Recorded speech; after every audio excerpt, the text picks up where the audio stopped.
Hello guys, so today guys I have a little interesting recipe for you to try out. We're gonna make a banana magic cake. It was super simple and it was super yummy. So for this cake you're gonna need some sugar, you're gonna need a little bit of water, you're gonna need some unsalted butter, you're also gonna need a few large eggs. You want to separate the yolks from the whites. You're going to need some whole milk. You're also going to need a little bit of vanilla, a couple of ripened mashed bananas,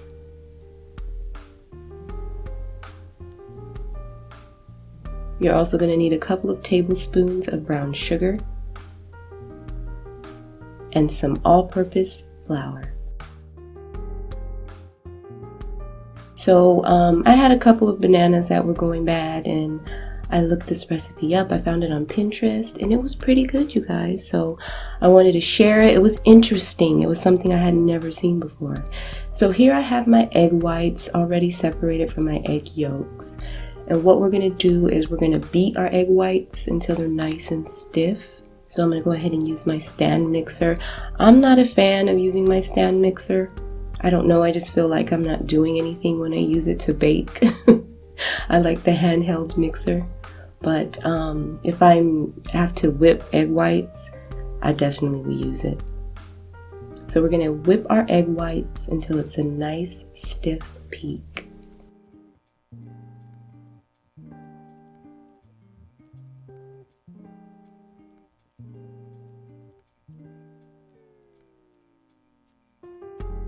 Now once our egg whites are nice and stiff, we're going to go ahead and set them aside.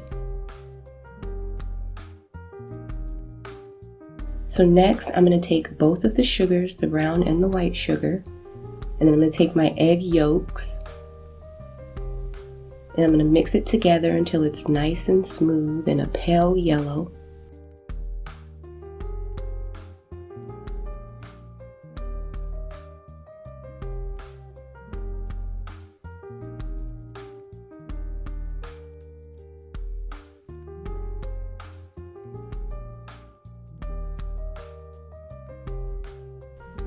After that, I'm going to slowly stream in my melted butter.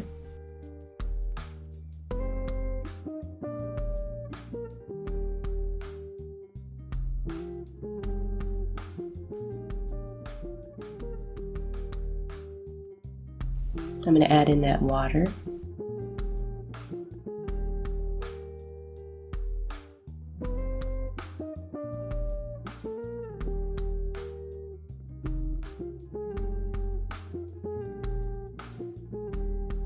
Now once that comes together, I'm going to go ahead and add in my mashed banana.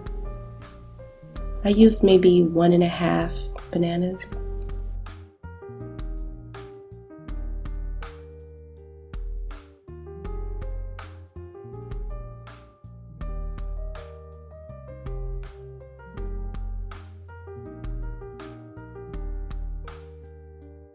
Next, we're going to slowly add in our flour.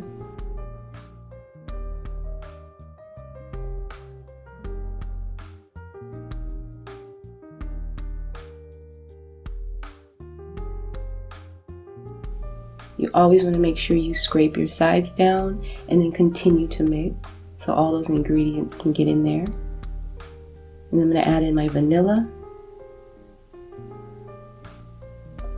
And I'm going to slowly stream in my milk.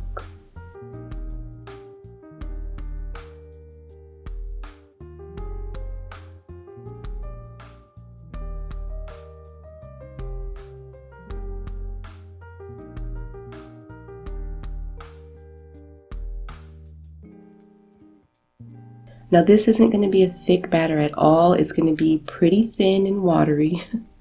So don't be afraid like you did something wrong or you need more flour or nothing. No, this is a pretty thin cake batter, you guys. So next we're just going to go ahead and fold in our egg whites.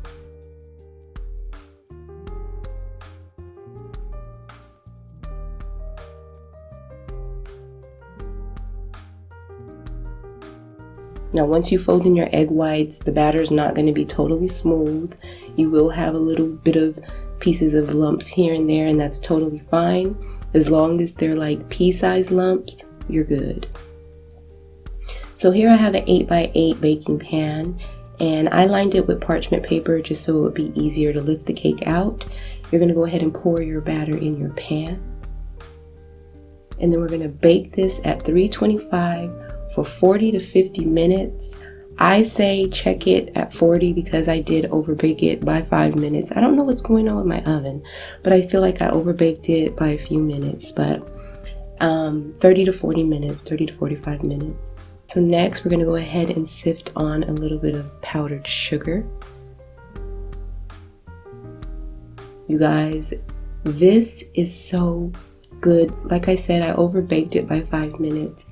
The bottom part is supposed to be more of a custard, but it is freezing in my house and it just kind of set that way, but it's so good. You have the cake layer on top, you have the custard layer on the bottom.